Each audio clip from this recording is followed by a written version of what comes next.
General గా మీకు తిట్టే వర్డ్స్ మీ మదర్? ఎందుకులేండి నమస్తే ఉన్నారు అందరూ చూస్తున్నారు అందరూ. ఏం కాదు, అందరికి ఇంట్లో జరుగుతూనే ఉంటాయి, చెప్పొచ్చు. అలాగే ఏం చెప్తా ఇలా అంటే రే ఎక్కువ రారే రే అని చెప్పేసి మా అమ్మ రాదని పిలుస్తారు. ఎందుకులేండి అమ్మ చూస్తే తిడుతుందండి ఖచ్చితంగా. ఓకే, పాజిటివ్ పాజిటివ్ మాట్లాడుకుందాం. పాజిటివ్ మాటలు తిట్టేస్తారు, ఫుల్గా మామూలుగా తిట్టేస్తారు.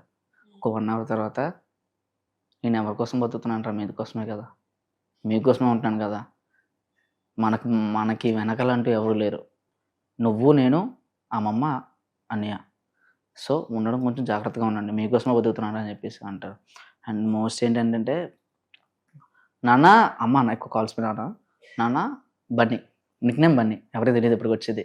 అమ్మ కాల్ ఓన్లీ అమ్మకి మాత్రమే, అమ్మను ఒక పర్సన్ తెలుసు మా అంకుల్ అని చెప్పేసి, they call me Bunny, Bunny అని పిలుస్తుంటారు. ఇది నేను పెట్టుకున్న నిక్ నేమ్, నేను మాత్రమే పెట్టుకున్న నిక్ నేమ్, ఇది ఓన్లీ అమ్మకి మాత్రమే తెలుసు. బన్నీ చూసుకో కొంచెం జాగ్రత్త, అండ్ రేపొద్దున ఏమవుతుందో తెలియదు, ఎవరు ఎలా పోతామో తెలీదు, నేను పోతే మాత్రం ఖచ్చితంగా డైరీ చదువు అంటది మమ్మీ.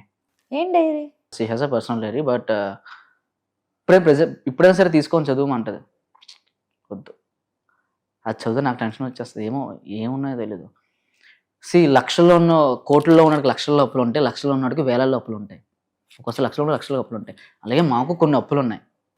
నాకు తెలిసి ఆ డైరీలో ఏముంటుందంటే, ఆవిడ ఉన్నంత వరకు మాకు ఈ అప్పు అనేది మా దగ్గర వరకు రాకూడదు, ఎంతైనా అమ్మే చూసుకోవాలి, నువ్వు చదువుకొని సెటిల్ అవ్వు, అంతకన్నా నాకు ఇంకేమొద్దు, నాకు రూపాయి పెట్టద్దు, నువ్వు బతుకు చాలు, నేను నవ్వుతా అమ్మ నవ్వుతూ ఉంటుంది అంతే.